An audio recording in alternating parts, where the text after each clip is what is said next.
Corona pandemic, example of mainstream media terrifying people through propaganda.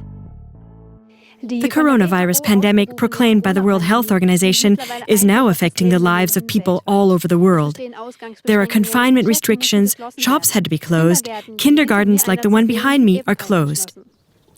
The economy is in free fall, and a global recession is to be expected. Are the implemented measures justifiable? After all, human lives should be prioritized over economic interests, shouldn't they? Or is the corona pandemic a unique example of the mainstream media using propaganda to terrify people, since critical expert opinions on the measures are concealed and silenced worldwide?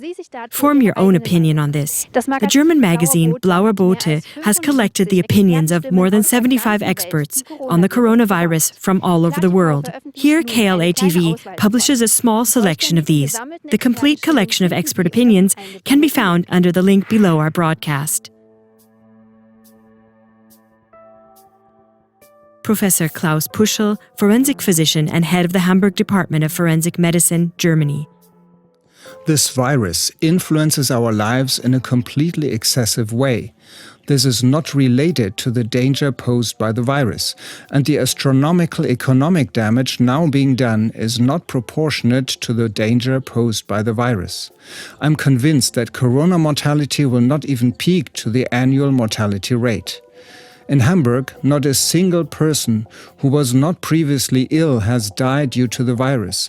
There is no reason for fear of death in connection with the spreading of the disease here in the Hamburg region.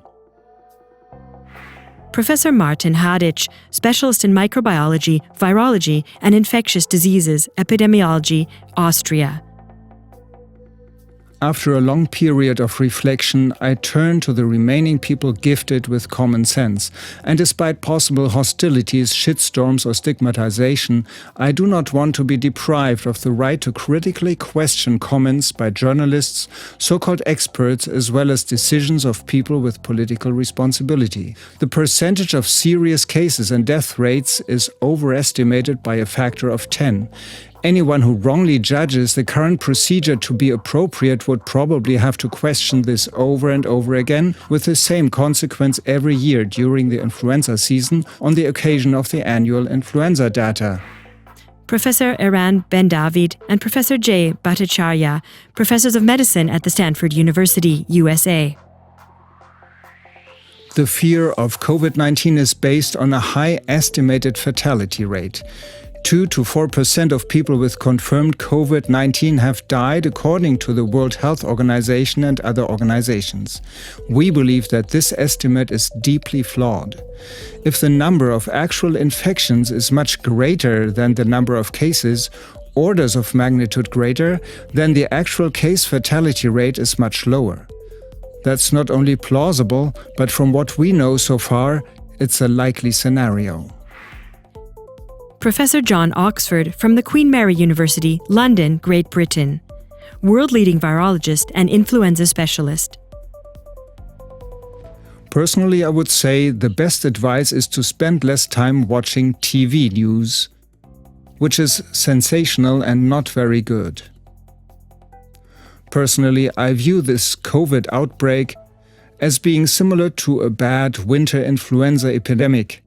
In this case, we have had 8,000 deaths last year in the at-risk groups with, that is to say, 65% people with heart disease, etc. I do not feel this current COVID will exceed this number. We are suffering from a media epidemic. Professor Gerhard Bosbach, Professor Emeritus of Statistics, Mathematics, and Empirical Economic and Social Research, and co-author of the well-known book, Lying with Numbers.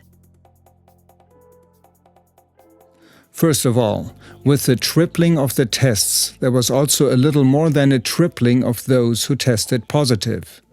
This tripling was presented to the citizens as a tripling of those infected. Far-reaching decisions require secure foundations. This is exactly what has been neglected so far. The repeated equation of the number of positively tested persons with the number of infected persons blurs the view, as does the counting method for corona deaths. The government's guideline concerning when a reduction of the measures is necessary is based on a fictitious number of infected persons, which, however, is not in line with reality. Professor Jochen Werner, Medical Director and Chairman of the Board of the University Medical Center, Essen, Germany. Coronaviruses are known to us from the past, but the data suggest that this disease is less dangerous than influenza. In the case of influenza, we can all well remember how a serious outbreak occurred in 2017. In the end, there were 27,000 fatalities in Germany, and it seems that some people have forgotten about these 27,000 deaths. This cannot be that we care about nothing but corona, and that somewhere there might be the threat of some other germ outbreaks, for example. Dr. David Katz, Yale University, USA, Founding Director of the Yale University Prevention Research Center. Is our fight against coronavirus worse than the disease? The potential application of a herd immunity approach, the data from South Korea indicate that as much as 99% of active cases in the general population are mild and do not require specific medical treatment.